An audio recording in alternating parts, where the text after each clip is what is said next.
funniest thing about Chicago, like, you know, being on the north side, at one point, like very late 80s and 90s, you couldn't throw a party on the south side of Chicago. Everyone from out south, out west will come to the north side of Chicago, and these are the areas. Why is that? I don't know, but I think it was more so those were when we were transitioning out of the high school parties. You know, we graduated in, you know, my age group in 88, I was 18, and so my young adult years from 18, 19, 20, 21, a lot of those people went to college, and, you know, it started throwing these teen parties and young adult parties, and they was only happening in the north side of Chicago, and they would be packed, and people would drive all the way again from the south side, from the south suburbs, the west side, the western suburbs, and obviously people that stayed up north. It's easy for them, but we, for years, only did parties on the north side of Chicago, for years. Terry, where the hell on earth are we? Yo, we in the underground. We in the underground streets of Chicago. Wow, look at the size of this road. Like, is a road up there or train? Yeah, main road up here. I believe this is Michigan Avenue. Okay. Above us is Michigan Avenue, but we're at the infamous location in Chicago, 326 Lower Wacker Drive, the home of the Music Box with one of my idols, Ron Hardy. Right here. Wow. Right here. This must have been like pre the nightclub, like a loading bay for something, maybe like a factory or... Yeah, I don't know what it was. It's funny, Robert Williams is still with us. I don't know what it was before, but how he found this spot, I have no idea. But man, when I say cars used to pull up just playing old Ron Hardy tapes around here, over here, these gates was not here then. And it was the doorway here, and it was another doorway right there. And when you came, when you drove up, all you heard was poof, poof, poof, poof, poof. And you could hear the crowd, depending on if it was the summer or the winter, just reacting, man. And the Music Box, this was a historical place. I remember coming here as a teenager, being in high school. Ron Hardy used to do these marathons. Okay. And it will start on Thursday and will go all the way till Sunday, non-stop. Music Box marathons. Like Thursday night, it will go all the way till Sunday, non-stop. And how many DJs would cover it? Like, are you kidding me? Only one DJ, Ron Hardy, baby. So Ron used to live here. Oh my God. So he used to stay below of the club, even though we're Lower Wacker Drive. Yeah. Ron lived here. So bathroom breaks, toilet breaks, whatever. Yeah. He would play. It's got to be a world record. For 3 days straight. Jesus, it's got to be. Sometimes he would, you know, get some rest and we'll put on a couple of hours of a reel-to-reel. But no, the Music Box. Yeah, that's what I say. Like, you put on marathon, a pre-mix for a little bit. Yeah. For the marathon, it used to be crazy. Wow. Bro, we used to leave high school Friday afternoon and come down, and I would remember coming down here at 6 in the afternoon and staying till 4, 5 o'clock in the morning. Oh my God. Go home, go to sleep, and be right back here from Saturday to Sunday in the morning. Like, and this must have been all taxis and cars and stuff. Cars, but like at that time, it was only cars that people that were coming here. Yeah. You know, or just maybe passing through, but you know, if during the marathons during the day, you would have regular business cars coming through. But listen, if you knew, you knew. That's the only cars and people that was down here was coming to 326. And you recognize it mainly because of the steps, right? Yeah. The steps it wasn't even the steps. All of this has changed. Yeah. Like that brick wall, all of that is new. It was kind of like a wooden door there that you would go through. You would go in, you would pay, then you'll go into the party, which is kind of like the lounge area, and they had the bar there, and then you'll make a right, go through a little hallway, and then you would enter the club, which would be kind of over that way. I think that might have been the door. You see, if you can see where that brick wall is, where that parking sign is. Let's go have a look. Yeah. If I'm not mistaken, that was kind of like the back door. You could tell it was covered up. Something was covered up, and I believe that was the back door. When you went in right there, that part was the club. Shout out in the comments about this entrance. And you would have had a fake birth certificate or something, right? No, so that was the thing. You had to be 18, so we had fake IDs consistently to get in a lot of these venues. Yeah. And I got to know a lot of the staff at the Music Box. I met the owner, Robert Williams, when I was he remembered me when I was a teenager trying to come up. Wow. And so just big props to Robert Williams. Robert Williams is also the owner and the founder of the Warehouse. Oh, so same the Warehouse guy. was first, right. Same guy. Years later, he opened up the Music Box. Literally defining the word underground. Listen, I'm music. not for sure, and I think the people should comment on it, but from my history and my knowing, I believe the term underground music comes from here. Comes from here. It's amazing. I've never heard of underground music or anything until Chicago here, and it literally everything here was underground. So, like, I just wish people, if we can go on YouTube, find some old Ron Hardy live mixes from the Music Box. Like, it's nothing like it in the world. Wow. I can remember this as a teenager being down here, man. Again, you have those life-changing moments. Belmont, hearing Frankie for the first time, and then once I got into it, coming down, knowing about Ron and hearing Ron was a whole another level, another experience that it was just crazy. And again, all walks of life, man. You had street guys, you had thugs, you had preppy guys and preppy girls, you had a few Latin cats, couple white cats. Nobody cared. It was the music.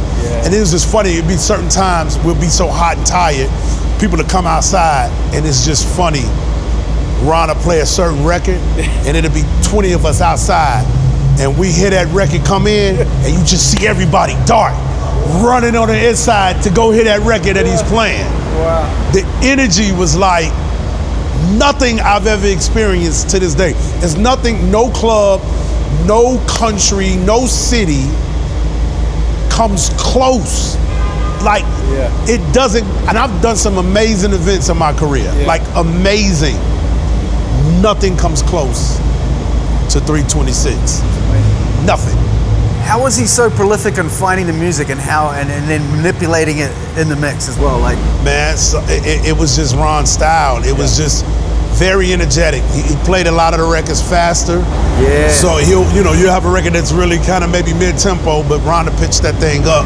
What kind of drugs was he on? Listen, it's rumored, you know what I mean? But at the thing of it is that if that's what he was doing, that's what made it work. You know what I mean? DJ Pierre brought acid tracks to Ron Hardy. Ron Hardy broke that record here. Marshall Jefferson's records. Ron broke that records, all of those records here. Virgo tracks. Chip E, It's House. It's House was probably one of the biggest underground tracks ever. And Ron would do something really creative. We didn't know then. The record would be playing and it would be saying, it's House, it's House. And then all of a sudden, he will edit it and will play the record backwards. And so it'll be, watch it, it's House, watch it. And the whole record goes backwards. And people lost their fucking mind. Like Derek May, I mean, I remember him telling me a story. The whole Rhythm is Rhythm, new photo stuff, Strings of Life, all that was broke right here. Oh, wow. Every historical record from that time, besides Frankie, Ron Hardy made it happen. Ron would listen to the records and put that shit. Do you think the fact that he sped up the records a bit, did that maybe inspire some of the techno producers? Oh, absolutely. Again, Derek May used to come from Detroit to Chicago to hear what was going on, and that helped influence their sound and what they were doing. You know what I mean? Big shout to Detroit, because techno, the techno that's being called techno now was not the techno that Detroit.